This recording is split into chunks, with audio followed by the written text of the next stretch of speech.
मरते किसान।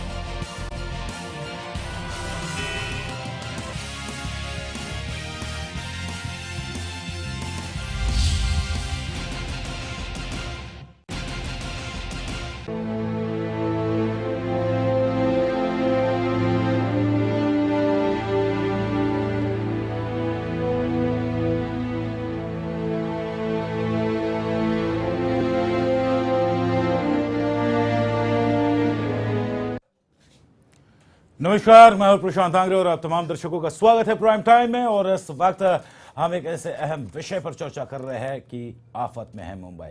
वो इसके लिए क्योंकि मुंबई में मानसून से पहले बीएमसी ने जर्जर इमारतों को गिराने का अभियान शुरू कर दिया है।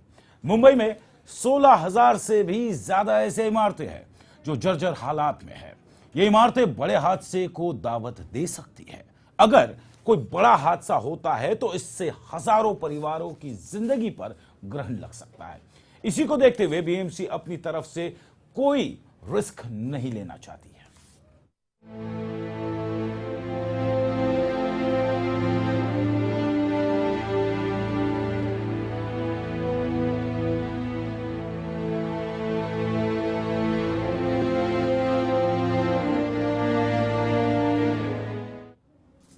गिरगांव में चंदनवाड़ी के बीआईटी चौल 6 की इमारत में रहने वाले 680 परिवार की मुसीबतें बढ़ गई है।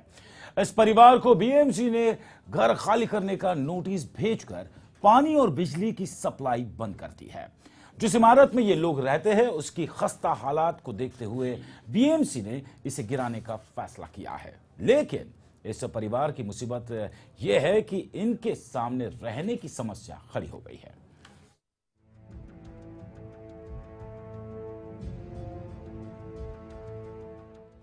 मुंबई की जर्जर इमारतों को गिराने का फरमान बीएमसी ने जारी किया है। इस फरमान से गिरगांव के चंदनवाड़ी के बीआईटी चाल में रहने वाले 680 परिवारों पर मुसीबतों का पहाड़ टूट पड़ा है।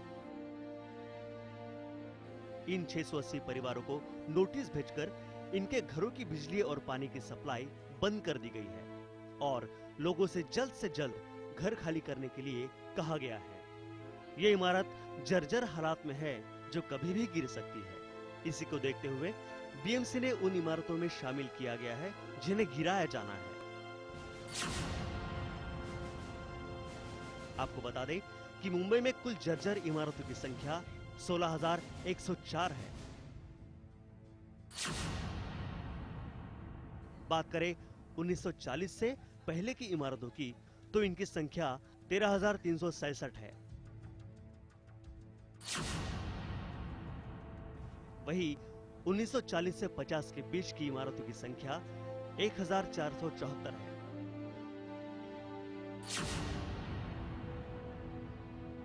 जबकि 1950 से 60 के बीच की इमारतों की संख्या 1,270 बताई जा रही है।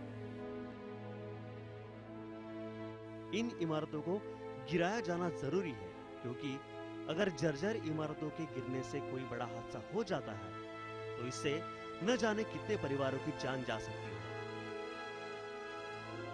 लेकिन साथ ही साथ ये समस्या भी खड़ी हो जाती है कि वो हजारों परिवार जो इन इमारतों में रहते हैं कहां अपना आशियाना बसाएंगे।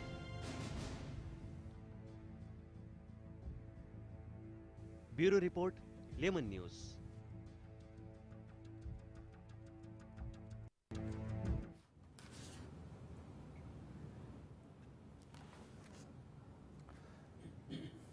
तो इस अहम विषय पर आफत में है मुंबई, इसमें चर्चा करने के लिए हमारे साथ जो मेहमान इस वक्त मौजूद है, सबसे पहले उनका तारुफ करवाता हूं। हमारे साथ में GR खैरनार साहब जो कि बृहन मुंबई महानगर पालिका के पूर्व वरिष्ठ अधिकारी रह चुके हैं, ये इस वक्त इस शो में मौजूद है। और साथ ही साथ हमारे साथ वरिष्ठ संवाददाता, वरिष्ठ पत्रकार नंद कुमार वेंगुर्लेकर जी इस वक्त शो में मौजूद है। सर, आपका भी स्वागत है, आप दोनों मेहमानों का स्वागत है। शुरुआत करूंगा मैं जी.आर. खैरनार साहब आपके साथ। लगभग 16,104 इमारतें घोषित की गई है, लेकिन उसके डिस्क्रिप्शन जिस प्रकार से दिए गए हैं कि 40 से पहले जो इमारतें थी उसके आंकड़े कुछ लगभग 13,366 बताए गए हैं। 40 और 50 के दशक में जो इमारतें खड़ी की गई थी वो है 1,474, और अंत में 50 और 60 के जो दशक में जो इमारतें खड़ी की गई थी लगभग 1,270। बीएमसी ने नोटिस जरूर जारी किया है, लेकिन अलबत्ता अगर इन तमाम चीज़ों को देखें, पुरानी इमारतें हैं, लेकिन अगर इनमें से अगर 1000 भी अगर डेंजर जोन में इमारत आती है तो क्या कुछ बीएमसी के प्लान है? क्या बीएमसी का सिर्फ यही काम है कि सिर्फ नोटिस भेजना और इसके अलावा बीएमसी कुछ नहीं कर सकती सिवाय पानी कट करने के और बिजली कट करने के? सर जी सर। इसमें से काफ़ी जो भवन है जी, जो पुराने हो चुके जी। हैं और आउटलीवुड दे रहा है, उनका वो जो लाइफ है वो ख़त्म हो गया है। जी, इसमें अलग अलग इमारतें अलग अलग प्रकार की होती है। अगर शेष बिल्डिंग है जी। तो माड़ा शेष वसूल करती है और उसके एवज में ऐसी जूनी इमारती का या तो मरम्मत करती है या तो उसका पुनर्विकास कर सकती है। जी। दूसरी जो होती है, सोसाइटी वगैरह स्थापित हुई है और वहाँ शेष नहीं भरती है, तो ऐसी इमारतें जो सोसाइटी है उनको पुनर्निर्माण के लिए कार्रवाई करनी होती है। बिल्कुल। तो ये जो इमारतें हैं, वैसे देखा जाए जैसे आपने कहा कि महानगर पालिका का खाली इतना ही कर्तव्य है कि नोटिस दे दो, बस बात खत्म होती है, बिल्कुल। अपनी जिम्मेदारी खत्म हो गई। जी। ये प्रजातंत्र में ऐसा स्टैंड लेना जी। या ऐसी ये विचार करना ठीक नहीं है। महानगर पालिका का नोटिस देने के बाद अगर मालिक है वो नहीं करता है तो भाड़ुत लोग इकट्ठा आकर उनको अधिकार दिया जा सकता है। अगर वो भाड़ुत बिल्डिंग है तो जी। सोसाइटी के लोग हैं वो नहीं कर पाते, उनकी आईपत नहीं है या कुछ कारण कुछ भी हो, तो महानगर पालिका नोटिस देने के बाद भी अगर काम नहीं हुआ जी। तो कोर्ट में केस भी डाल सकती है और साथ साथ मरम्मत भी कर सकती है। जी। तो रिपेयर अगर कर देती है भवन, तो वो पैसा वसूलना वो जो वहाँ लोग रहते हैं उनसे वसूल किया जा सकता है। यानी आपके कहने का मतलब है कि बीएमसी में प्रावधान है। लेकिन इच्छा शक्ति नहीं है। उल्टा महानगर पालिका ने भवन भी बांध सकती है आम लोगों के लिए। जी। और पुराने जमाने में महानगर पालिका ऐसे भवन बनाती थी लोगों के लिए, परंतु धीरे धीरे महानगर पालिका ने अपना हाथ ऊंचा किया, कुछ नहीं करती है। और फिर माड़ा वगैरह ये जो रिपेयर बोर्ड वगैरह आए, उनको ये जिम्मेदारी दी गई, लेकिन पर्याप्त पैमाने पर जो भवन बनने चाहिए वो नहीं बन रहे हैं और इसलिए किल्लत बन गई है। अभी जो जूने पुराने लोग हैं उनके पास इतना पैसा नहीं है कि वो इमारत खाली करने के बाद अपना अपना घर ले पाए, ये भी संभव नहीं है। बिल्कुल। ऐसे में महानगर पालिका का ये कानूनन साथ साथ मानवीय दृष्टिकोण से ये फर्ज होना चाहिए कि हमारे जो देश के या मुंबई शहर के और महानगर पालिका के जो लोग हैं या बस्ती है उनको किस ढंग से मदद कर सकते हैं। बिल्कुल। वो अड़चन में वो एक बहुत कठिन या बड़ा संकट उन पर आया है, तो ये संकट को दूर करने के लिए हम उन लोगों की क्या मदद कर सकते हैं कानून में रखकर, वो दृष्टिकोण महानगर पालिका ने अपनाना चाहिए। लेकिन महानगर पालिका के अधिकारी जहाँ पैसा मिलने लायक है, जहाँ भी पैसा मिलता है, वैसे बेकानूनी बांधकाम को प्रोटेक्शन देते हैं, जिसके कारण हजारों इमारत, कुछ लोग बोलते 50,000 महानगर पालिका में अवैध बांधकाम की इमारतें बन गई है, जहां महानगर पालिका कुछ कर नहीं रही है। परंतु कैंपा कोला जैसे लोग हैं जिन्होंने कानून से भवन मंजूर कर लिए है और उस समय के बिल्डर लोगों ने उसमें परिवर्तन करते हुए एफएसआई में रहकर प्लान्स डाला है, और ऐसी जो इमारतें कानूनन करने लायक है, रेगुलराइज करने लायक है, महानगर पालिका करती भी है, परंतु इस केस में महानगर पालिका नहीं कर रही है। उनको लगता है कि इनको सबक सिखाना ही अच्छा है, क्योंकि बिल्डर लोग रहे उनसे फायदा मिलता है, वहाँ के रहने वाले से फायदा नहीं मिलता है। बिल्कुल बिल्कुल सही कहा सर आपने। यहाँ पर नंद कुमार वेंगुर्लेकर जी, मैं आपसे भी सर यहाँ पे जानने की कोशिश करूंगा। जिस प्रकार से यहाँ पर कैंपा कोला का जो एपिसोड है ये बिल्कुल अलग है। यहाँ पर जो एपिसोड है, यहाँ पर बीएमसी का ये रोल है कि आपने पानी की सप्लाई कट कर दी है, आपने बिजली कट कर दी। ऐसे में सत्ता भले शिवसेना महायुति की हो, बीएमसी के अंदर eight the end of the day सरकार के पॉइंट ऑफ व्यू से कि उसके इस मुंबई शहर में रहने वाले लोगों की जान माल की हिफाजत की जिम्मेदारी सरकार की है। अगर ये मान के चला जाए कि जिस चौल को यहाँ पे डेंजर जोन दिखाया गया है, 680 परिवार बाहर है, अब ऐसे में क्या प्रावधान है कि यदि मान के चलिए कि अगर फाइनेंशियल स्टेटस वहाँ पे रहने वाले लोगों की अगर नहीं है रीडेवलपमेंट करने की, तो ऐसे में कोई तीसरा ऑप्शंस है जहाँ पर बीएमसी या फिर सरकार बढ़ चढ़कर आगे आए, कोई म्यूचुअल काउंसलिंग हो बीच में सोसाइटी और सरकार के बीच में, और कोई तीसरा रास्ता निकले इसमें? मैं पहले बार आपको खैरनार साहब ने जो बोला है सच बात कही है कि अपनी बीएमसी की इच्छा शक्ति नहीं है इस बात की। और इमारतें आज नहीं गिर रही है, गए 25 साल से भी इमारतें गिरती आ रही है। बीएमसी आज जागी नहीं हुई है, 25 साल से जागी हुई है, फिर भी उनके पास इच्छा शक्ति नहीं है कि लोगों का काम करे, लोगों को एक घर मिले। क्योंकि जो आदमी ने 50-50 साल अपने घर में गुजारे हैं, वो ऐसे ही उसका कनेक्टिविटी तोड़ना उनको नहीं जमने वाला है। वो गिरने तक भी अंदर रहते हैं। बिल्कुल। अभी वो बलिया लगाते हैं और बिल्डिंग को अभी और 4 साल जाएंगे और 2 साल जाएंगे, 3 साल जाएंगे, ऐसे हिसाब से अपना जिंदगी काटते रहते हैं। और बीएमसी वाले का काम क्या रहता है? आने का, एक नोटिस चिपकाने का और बोलने का ये डेंजर है, डेंजर जोन है, आपकी जिम्मेदारी, आप पेपर छोड़ देते हैं, हम चले जाते हैं। ये कोई बात नहीं है। ये जो कर रहे हैं गलत कर रहे हैं। बीएमसी के ऑफिसर ने जो कुछ कदम उठाया है, जो नोटिस चिपकाने का, उनका लाइट कट करने का, इसका पानी कट करने का, ये मानवता के हिसाब से बराबर नहीं है। बिल्कुल, ये मानवता के खिलाफ काम कर रहे हैं उनको। जबकि ये बिल्डिंग आज जर्जर नहीं हुई है, ये बिल्डिंग 10-15 साल से जर्जर हुई थी। बिल्कुल। तब कहाँ थे ये अधिकारी? बिल्कुल। तब कहाँ था इनका नोटिस? क्यों ये क्या बार बार नोटिस भेजते? हर साल का ये वार्षिक प्रोग्राम है क्या कि हर साल नोटिस भेजो और उनको अपना जिम्मेदारी से हट जाओ? खैरनार साहब ने सही बोला है कि ये अधिकारी काम नहीं कर रहे हैं और इसका खामियाजा गरीब लोगों को भुगतना पड़ रहा है। और गरीब लोगों का अभी जो उनकी जो हाई जो लगने वाली है, ये बीएमसी के ऑफिसर को लगने वाली है। बिल्कुल, यहाँ पे सही आपने कहा, ये एक फ्रस्ट्रेशन होता है एक आम इंसान का कहीं ना कहीं। लेकिन खैरनार सर, यहाँ पर सबसे बड़ा सवाल ये है कि यदि डेंजर जोन है, जिस इमारत की हम बात कर रहे हैं, चंदनवाड़ी के बीआईटी चौल 6 की ये बात कर रहे हैं, उससे 680 परिवार यहाँ से, मतलब इनका हुक्का पानी बंद हो गया, पानी और बिजली कट गई।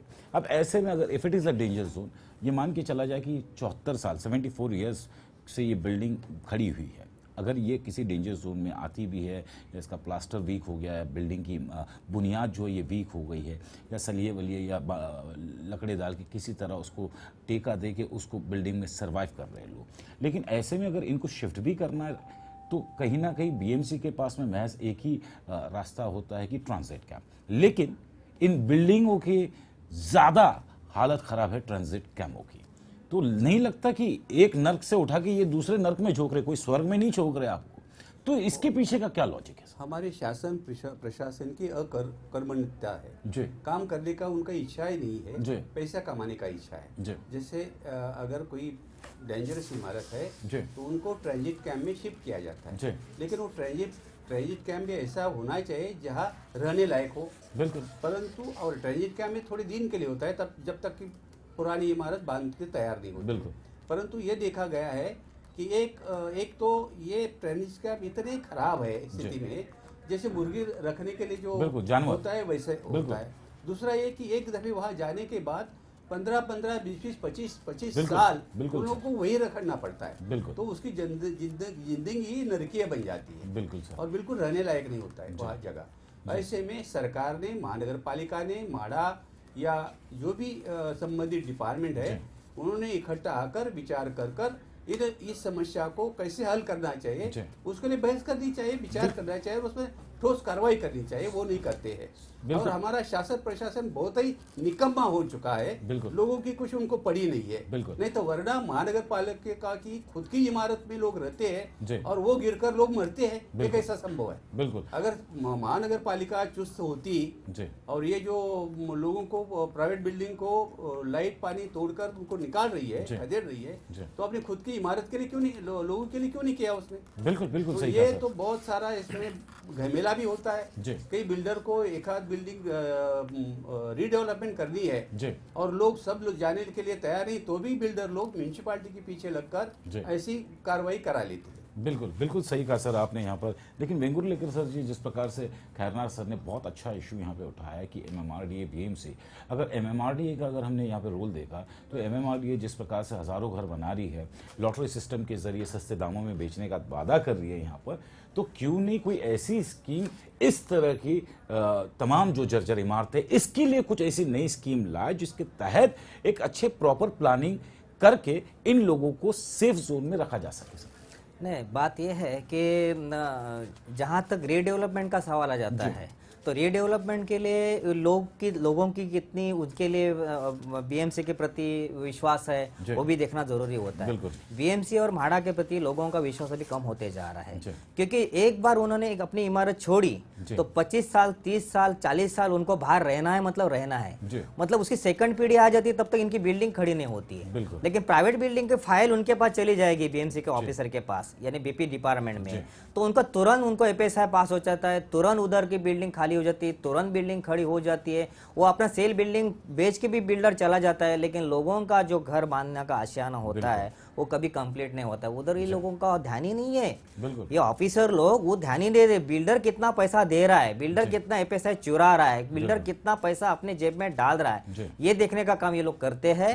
पब्लिक के लिए उनके लिए कोई उन्होंने कुछ अपना विश्वास रखा नहीं है। और जहां तक बात यह है कि पीएपी का फंड आप समझते हो कि प्राइवेट प्रोजेक्ट इफेक्टेड पर्सन जो प्रोजेक्ट में बाधित होते हैं उनके लिए भी घर बांधा जाता है, लेकिन वो आप जाके देखिए 30-30 हजार, कम से 15-15 हजार, 5-5 हजार, 10-10 हजार घर बांधे गए हैं, लेकिन वो घर किनको मिले आपने चेक किया होगा ना, तो झोपड़पट्टी वालों को उन्होंने जाके बसाया है। लेकिन जो 40 साल से अपने बिल्डिंग में रहते हैं वो उनके हाल खस्ता हाल है, उनको उन्होंने अल्टरनेटिव शेड दिया नहीं है। ये क्या हो रहा है? लेकिन बिल्कुल आपने बहुत वैलिड पॉइंट यहाँ पे किया है। खैरनार साहब ऐड करना चाहूंगा, प्लीज सर मैं चाहूंगा कि प्लीज आप ऐड करें इसमें। देखिए, इसमें अलग अलग तरह की बिल्डिंग है, जैसे अभी बीआईटी चाल की अपनी बात की है, ये रीडेवलपमेंट के लिए वो लोग खुद कर सकते हैं, बिल्कुल, क्योंकि इसमें एफएसआई इतना ज्यादा मिलता है कि रीडेवलपमेंट करके उनका जो घर है उनको ज्यादा घर भी मिलता है एरिया का, साथ साथ पैसा भी मिलता है, बिल्कुल, यानी ये बहुत फायदे का सौदा वहाँ के रहने वाले के लिए। और ऐसे सरकार महाराष्ट्र शासन ने बहुत अच्छा कानून भी बनाया है, परंतु हमारा जो महापालिका का तंत्र है उनकी सम्मति के बिना ये बन नहीं पाता है, बिल्कुल, तो लोगों की कंसेंट लेना, उनकी मीटिंग लेना और आगे ये करना, इसके लिए सभी जगह पर पैसा देने के बिना काम नहीं बनता है, बिल्कुल। और इसलिए ये जो प्रपोजल अगर समय पर पास होता है तो इन लोगों को ये आपत्ति नहीं आती, बिल्डिंग खड़ी हो सकती है। आज भी महानगर पालिका या म्हाडा जो भी बहुत सारे भवन बने हुए हैं उनको जगह देती है, तो 2 साल के अंदर ये बिल्डिंग बनाई जा सकती है और इन लोगों को वापस लाया जा सकता है। ये तो एक छोटी बात है, लेकिन महानगर पालिका के वसाहत इतनी ज्यादा है, अगर महानगर पालिका ने और गवर्नमेंट ने यहाँ पर्याप्त एफएसआई दूसरे चेज बिल्डिंग को मिलता है वैसे अगर इनको दिया गया तो इतने भवन बनेंगे, तो मुझे नहीं लगता है कोई डेंजरस बिल्डिंग वालों को कभी चिंता करने की आवश्यकता रहेगी अकोमोडेशन। लेकिन अकोमोडेशन पैदा हो सकता है। सर बिल्कुल आपने सही कहा, लेकिन अगर ये एग्जांपल अगर दिया जाए कि अब जो 680 परिवार है, अगर इनके पास में माली हालत नहीं है, financial they are not strong to rebuild, इसीलिए हम करवा देते हैं, उनको एक नवा पैसा खर्च करने की जरूरत, बिल्कुल। लेकिन eight the end of the day अगर मान के चलिए ये लोग ये सोच रहे कि हम किसी बिल्डर को अगर ये जगह दे देते, वो रिकंस्ट्रक्ट करते, तो बिल्डर को काफी आसानी से परमिशन भी मिल जाएगा, एफएसआई भी मिल जाएगा। 680 परिवार अगर वहां पे 100 घर है तो बिल्डर 200 घर बनाएगा, 100 घर बेच के वो फायदा कमाएगा। लेकिन फिर सवाल ये आ जाता है कि आम मुंबईकर को आज भी जहन में ये डर है कि अगर हम रीडेवलपमेंट के नाम पे अगर हम बिल्डर को देते भी है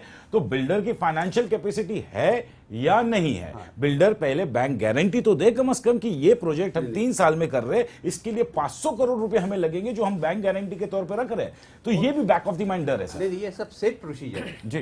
बिल्डर भी इतनी आसानी से बिल्डिंग पास नहीं होते, क्योंकि बिल्डर को भी सभी जगह पैसा देना पड़ता है। बिल्कुल। बिल्डिंग प्रपोजल को भी कोई भी ऐसा अधिकारी नहीं कि बिना पैसा लेकर वो पास करता है, एक बात। दूसरा, बिल्डर को देने से फायदा ये होता है कि ये सभी लोगों को अपना घर बांधकर मिलता है और ऊपर से उनको जो खर्च निकलता है, खर्च करना होता है, वो खर्च थोड़ा फायदा ये सब बेचकर उनको मिलता है। बिल्कुल। तो लोगों को और भी बाजार में अकोमोडेशन आता है। और मैं ये कहूँ कि महानगर पालिका और जो भी शासन प्रशासन में लोग हैं वो ईमानदारी से डेवलपर को उत्तेजन देते हैं जी और ईमानदार डेवलपर को आगे बढ़ाते हैं, जी तो मुझे लगता है वही लोग ये मुंबई का समस्या दूर कर सकते हैं। महानगर पालिका या माढ़ा नहीं कर सकती है। बिल्कुल।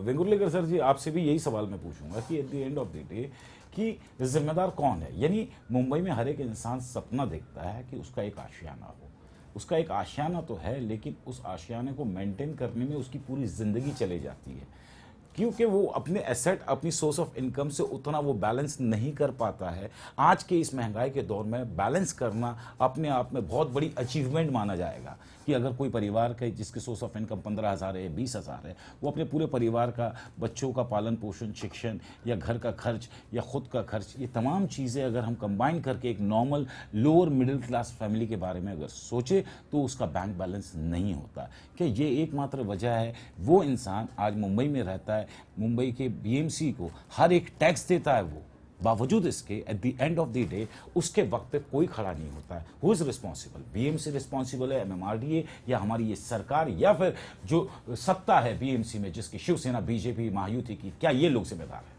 नहीं, इसमें सब में जिम्मेदार तो सरकार ही है, क्योंकि सरकार के अंडर अपने बीएमसी काम करती है। बीएमसी के अलग अलग सत्ता है, सेना बीजेपी के सत्ता है। वो लोगों ने गरीबों के वादे, गरीबों के लिए बहुत वादे किए हुए हैं, लेकिन अभी जो लोग ही वादे करते वही वादे तोड़ते हैं। बिल्कुल, इन्होंने अभी वादा तोड़ा है, अभी उनका पानी तोड़ा, उनके बिजली काटी, अभी वो लोग कहाँ जाएंगे? पहले उनको घर का तो व्यवस्था करके दो, पहले उनको अल्टरनेटिव, उनको शेल्टर दे दो, बाद में घर का पानी तोड़ो, लाइट तोड़ो। ये तुम करते नहीं हो। अभी वो लोग अंधेरे में बैठ के, पानी नहीं, पानी बिना, लाइट बिना, वो क्या करेंगे? उनको जाना है, कहाँ जाए? फुटपाथ पे जाके बैठेंगे। जब फुटपाथ पे जाके बैठेंगे तो ये फिर बीएमसी के ऑफिसर ही उदा के उसको हटा देंगे, तो फुटपाथ पे घर नहीं बांधने का।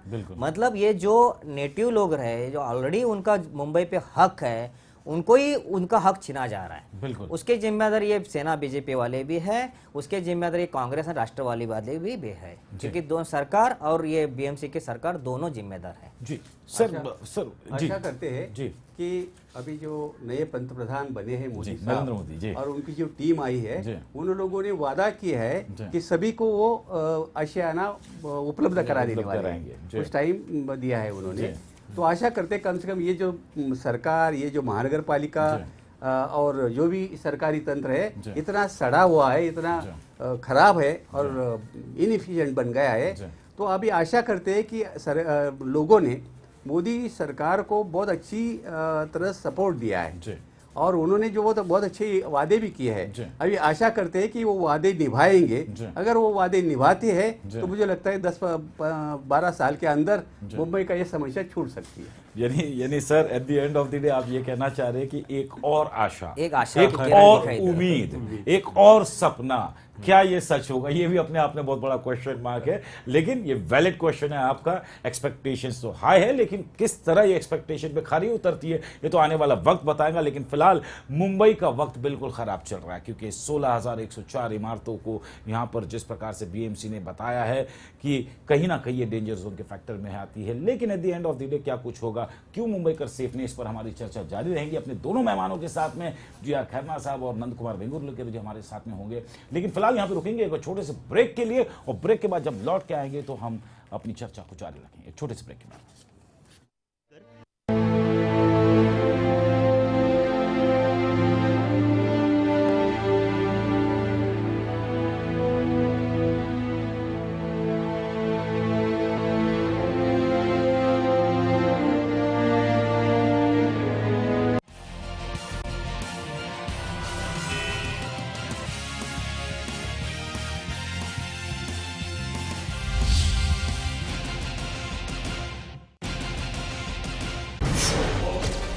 अंडरवर्ल्ड की नब्ज पहचानता हूं मैं, और गैंग के राज जानता हूं मैं। कहां से चलती है कंपनी, कैसे किया मुंबई पुलिस ने कंपनी को खल्लास, कौन चला रहा है माफिया नेटवर्क, सबकी खबरें देता हूं मैं। इन 22 सालों में गैंगवार मैंने देखे, गली के गुंडों को डॉन बनते मैंने देखा। लेमन न्यूज के क्राइम टीम रखेगी अपराध जगत पर पैनी नजर।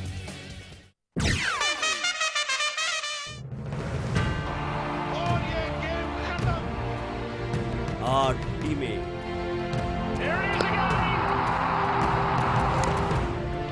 60 मैचेस, 200 खिलाड़ी और सिर्फ एक लक्ष्य, आईपीएल सीजन 7 के हर एक मैच का रोचक और रोमांचक विश्लेषण। अभय गोवेकर के साथ लेमन स्पोर्ट्स एडिशन।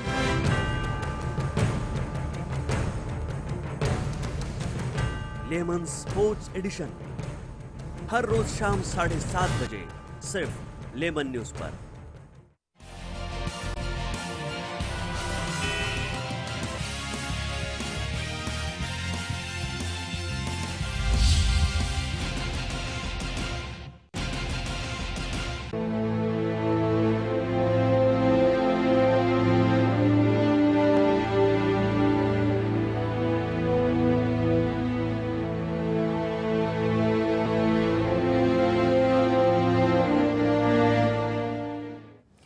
ब्रेक के बाद एक बार फिर आप तमाम दर्शकों का स्वागत है। हमारी चर्चा जारी अपने मेहमानों के साथ में और विषय है हमारा आफत में मुंबई। जी हाँ, जर्जर इमारतों को लेकर हमारी इस अहम पेशकश में जी.आर. खैरनार साहब हमारे साथ मौजूद है। सीधे चलते हैं सर के पास में और सर आपसे एक सवाल पूछते हैं। यहाँ पर जिस प्रकार से म्हाड़ा में रीडेवलपमेंट के नाम पर जो एक स्कीम है जिसके तहत म्हाड़ा बहुत अच्छा प्रोजेक्ट काम कर रही है, तो क्या म्हाड़ा की तर्ज पर बृहन मुंबई महानगर पालिका जिसे हम बीएमसी कहते हैं, क्या बीएमसी में इस तरह के रीडेवलपमेंट के प्रावधान है भी या नहीं है सर?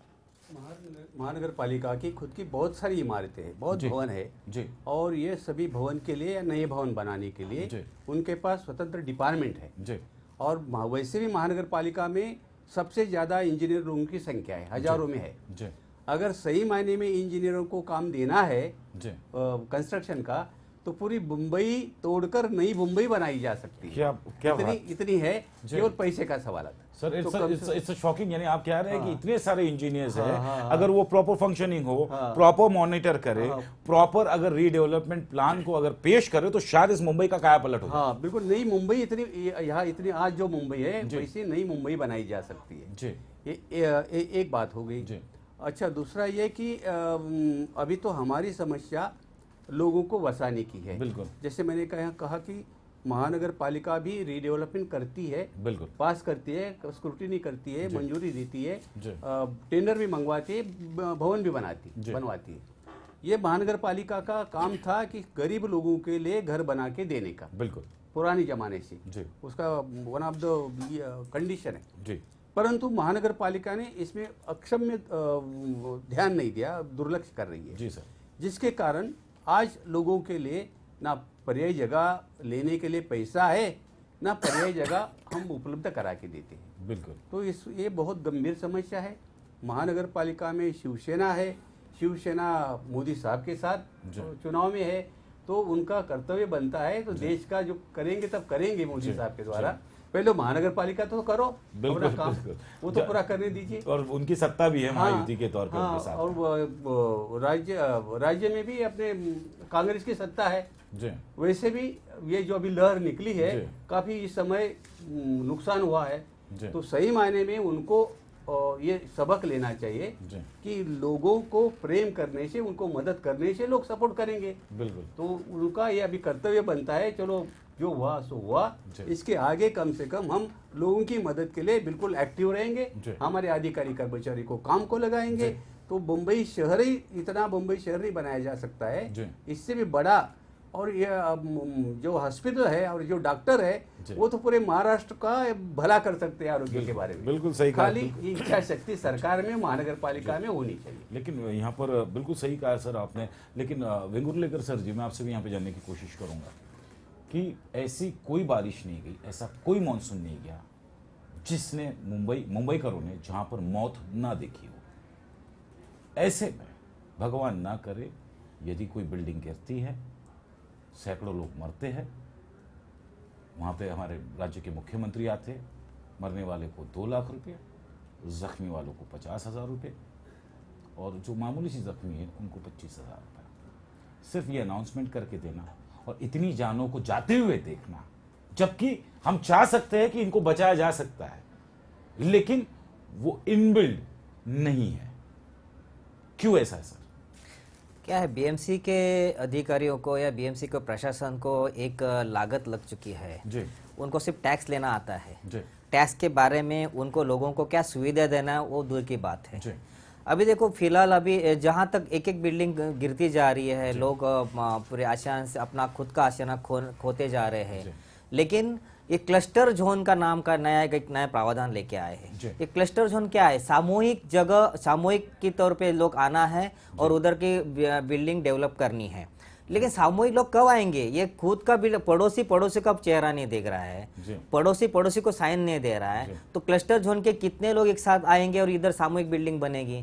तब तक ये सामूहिक सब जो बिल्डिंग बनने के वक्त तो पूरा ये एक एक बिल्डिंग गिरती जाएंगी। बिल्कुल उसके बारे में कुछ सोचो। बिल्कुल वो नहीं सोचा जा रहा है। ये क्लस्टर जोन किसके लिए किया, बिल्डर के फायदे के लिए किया। बिल्कुल इसका क्लस्टर जोन करने का, उसको एफएसआई डबल टेबल देने का और उसको बाद उनका जितना मुनाफा बिल्डर को मिले वो देखने का, भले लोग मरते जाए। लेकिन सर बिल्कुल आपने सही कहा यहाँ पर, लेकिन कहना सर वाकई बड़े दुख के साथ ये कहना पड़ता है कि पूरे एशिया में, हमारे हिंदुस्तान में मुंबई महानगर पालिका ये देश की सबसे अमीर महानगर पालिका है, जिसका बजट लगभग 23,000 करोड़ से भी ज्यादा है। I do still remember sir कि पिछले बजट में 7,000 करोड़ रुपए बैलेंस था, जो होकर 31,000 करोड़ तक का लगभग पहुंच गया है। यानी अगर ये बैलेंस अमाउंट को आप प्रॉपर अगर इसे यूज करते या इस तरह की जो भी स्कीम्स है या जर्जर इमारतों के लिए, तो शायद नहीं लगता हम कई जाने बचा सकते हैं, इंस्टेड ऑफ उनकी जिंदगी नर्क बनाना, एक जगह से उठा के दूसरी जगह फेंकना या फिर उन्हें मरता हुआ देखना। बिल्कुल सही है आपका कहना जी। जो बजट है जितने 22-23 हज़ार का जो भी बजट हो जी, एक तो ये बजट 60% बजट अपने कर्मचारी पर जाता है, जो कर्मचारी घंटा या 2 घंटा ही काम करता है। बिल्कुल। और उसके लिए तनख्वाह पूरा लेता है जी। बाकी जो बजट है उसमें जो ठेकेदार है वो 30-40% खाई जाते हैं। बिल्कुल। काम दिखाते एक, करते अलग। जी। तो ये क्या है, सब मिली भगत है। जी। हमारे नगर पार्षद को भी पैसा चाहिए, उसको तो बिल्डर बनना है। भले वो उनके पास साइकिल नहीं थी जब चुन कर आए हैं, लेकिन हमें 2-2, 4-4 कार लेनी है, हमें बंगला बनाना है, बिल्डर बनना है, मर्सिडीज में घूमना, हाँ उनको करना है। वैसे अधिकारी लोगों की भी लत लग गई है, उनको भी पैसा चाहिए। अपने बच्चे को और अच्छी से अच्छी पढ़ाई देनी है और भी मौज मजा करनी है, तो उनको भी पैसा चाहिए। तो ये पैसा कानून से तो नहीं मिलता है ना, तो कुछ बेकानूनी ढंग से काम में इनएफिशिएंसी या क्वालिटी कम करके ऐसा कोई अलग खराब ढंग से पैसा मिल सकता है। बिल्कुल। तो सभी का ध्यान बेकानूनी बांधकाम बचाने के लिए जाओ तो पैसा ज्यादा मिलता है। तो ये कोई कॉन्ट्रैक्ट देना है तो कॉन्ट्रैक्टर से जो परसेंटेज मिलता है वो पैसे में बढ़त करता है। तो ये सभी जो बेईमानी और भ्रष्टाचार है ये हमारे देश को बहुत कैंसर जैसा बन गया है। बिल्कुल। तो लगता है वेंगुर्लेकर जी जिस प्रकार से खैरनार सर कह रहे हैं, क्या ये सिस्टम, ये पूरा एक नेक्सस है जो सिस्टम से ऑपरेट होता है, प्रॉपर सिस्टम से ऑपरेट होता है, भले ही ये गलत तरीके से फंक्शनिंग करता हो। शायद भ्रष्टाचार एक ऐसी कीड़ है जिसने हमारे पूरे हिंदुस्तान को बर्बाद करके रखा। प्रशांत जी, खैरनार साहब ने जो बोला उनके बात से मैं सहमत हूँ जी, क्योंकि मैंने ऐसा एक शख्स देखा है कि बीएमसी के अधिकारी जो इंजीनियर है उनका बदली करने का ही काम करता है जी, है वो बिल्डर, लेकिन बदली करने का ही काम करता है। तो मैं उसको पूछा, बाबा तेरा साल का टारगेट कितना है जी, तो बोलता 100 करोड़।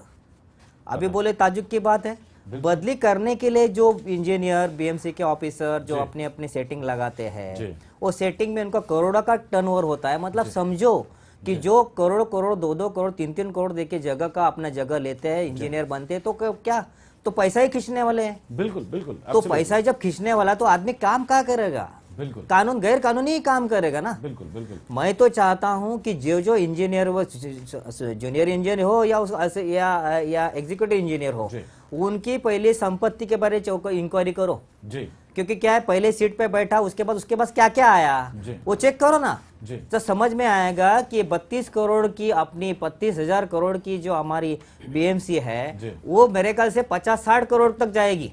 बिल्कुल बिल्कुल बिल्कुल। ये सब भ्रष्टाचार से भ्रष्टाचार की पूरा महासागर ये बन पड़ा हुआ है। लोगों को घर तो मिलता नहीं है, लेकिन थोड़ा तो उम्मीद ये करो, कोशिश करो गरीबों को घर देने का। एक डिवीजन तैयार करो। खैरना साहब ने बोला है कि डिवीजन है, तो डिवीजन काम क्यों नहीं कर रहा है? क्यों नहीं बिल्डिंग बांधी जा रही है? क्यों नहीं लोगों को अल्टरनेटिव जगह दी जा रही है? ये सब क्यों मिली भगत हो रही है बिल्डरों के प्रति और खुद के प्रति? क्यों कॉन्ट्रैक्टर प्रति? अभी हर साल बाढ़ आती है, 42 करोड़ 40 करोड़ 50 करोड़ बांटा जाता है। ये क्या मैटर क्या है? जी बिल्कुल बिल्कुल, ये बहुत काफी सीरियस इशू है यहाँ पर। लेकिन सर, जिस प्रकार से वेंगुर्ले सर ने कहा है कि बिल्डरों को लेकर जिस प्रकार से आज काफी सक्रिय हो गए, क्योंकि बिल्डर डोमिनेट कर रहे हैं आज की तारीख में। अगर इसी विषय को अगर हम कैंपा कोला से अगर जोड़े, तो कैंपा कोला के इस पूरे एपिसोड में खैरनार सर, भले ही it is a judicial matter, Supreme Court has given the direction, but at the end of the day इस पूरे मैटर में क्या फिर बिल्डर रिस्पॉन्सिबल है कैंपा कोला के लिए, या बीएमसी रिस्पॉन्सिबल है जिसके आग के नीचे इतना सारा काम हुआ, या फिर वो बेचारे लोग जिन्होंने अपनी जिंदगी की गाड़ी कमाई इस घर खरीदने में लगाई है? Who is responsible? कौन रिस्पॉन्सिबल? सबसे महत्व की जिम्मेदारी महानगर पालिका की है जी। और नक्शा मंजूर करना, जी। अगर उसमें कोई फेरफार हुआ समय पर कार्रवाई करना, जी। कानून में रहकर वो बिल्डिंग को पूरी कर कर लोगों को समय पर देना महानगर पालिका का ध्यान होना चाहिए। बिल्कुल सर। परंतु जैसे मैंने कहा कि वो उस समय ये जो बिल्डर है कैंपा कोला में, वो अपना स्मगलर पटेल जी, जो बिल्डर बन गया, क्योंकि हमारे राज्य के नेताओं ने सबने उनको मदद किया, बिल्कुल पैसे वाला बन गया। वो जेल में होना चाहिए था तो वो बिल्डर बन गया। अच्छा, उसने 9 इमारत 5-5 माले की बनाने की मंजूरी ली जी।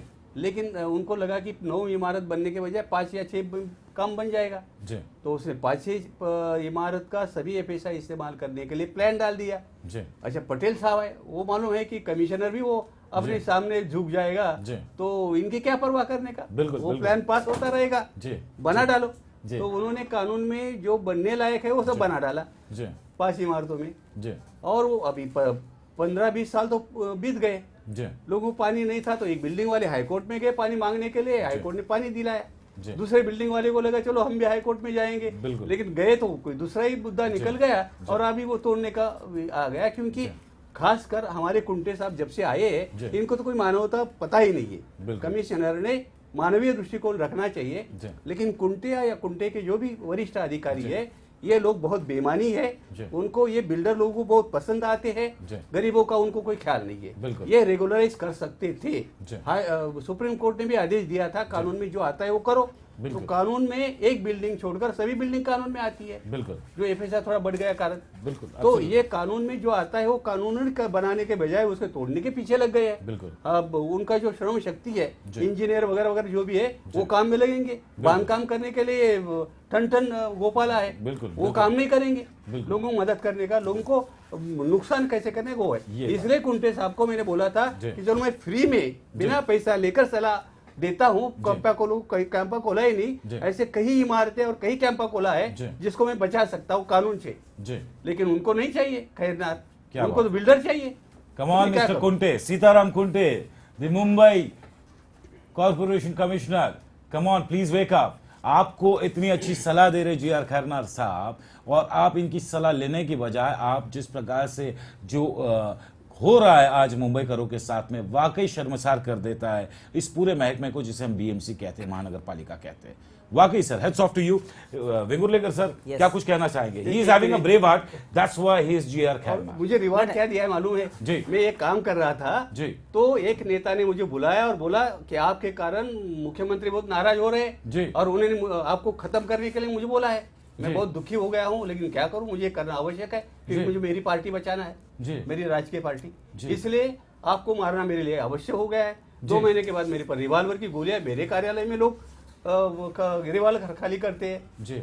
तो देखिए, अच्छा काम करने वाले को प्रोटेक्शन तो छोड़ो, मारने के पीछे हमारे राजनेता और हमारे अधिकारी लोग लग जाते हैं।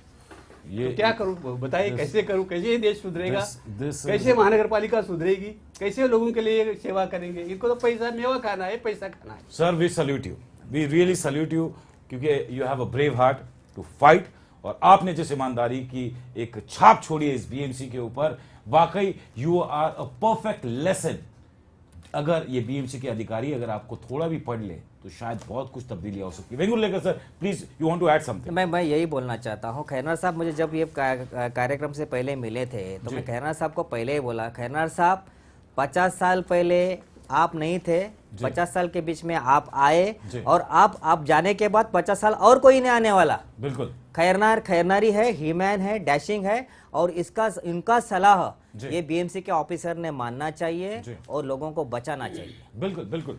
और सर, जिस प्रकार से आपने कहा, वाकई आपको खौफ नहीं है, डर नहीं, क्योंकि आप बेहद ही ईमानदार इंसान है और ईमानदार इंसान से भ्रष्ट आदमी काफी दूर भागता और डरता भी है सर।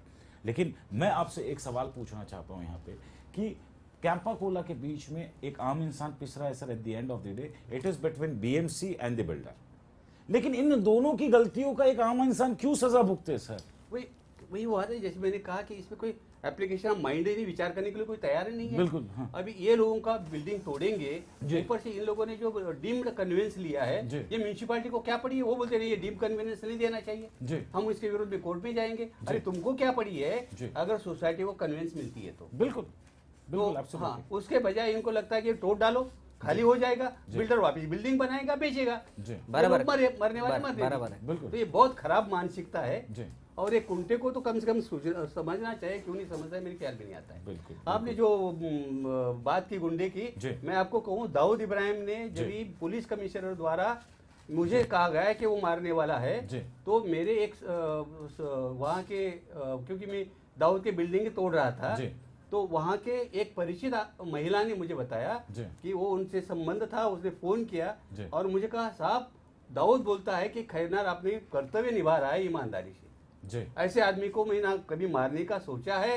ना कभी मारूंगा, अगर उनको मारता हूं तो अल्लाह को मैं जवाब क्या दूंगा। यानी गुंडे लोगों को भी ईमानदार लोग पसंद है, लेकिन हमारे नेताओं को या हमारे उच्च अधिकारी को वो पसंद नहीं है ईमानदारी से काम करना। कैसा देश का भला हो सकता है? बिल्कुल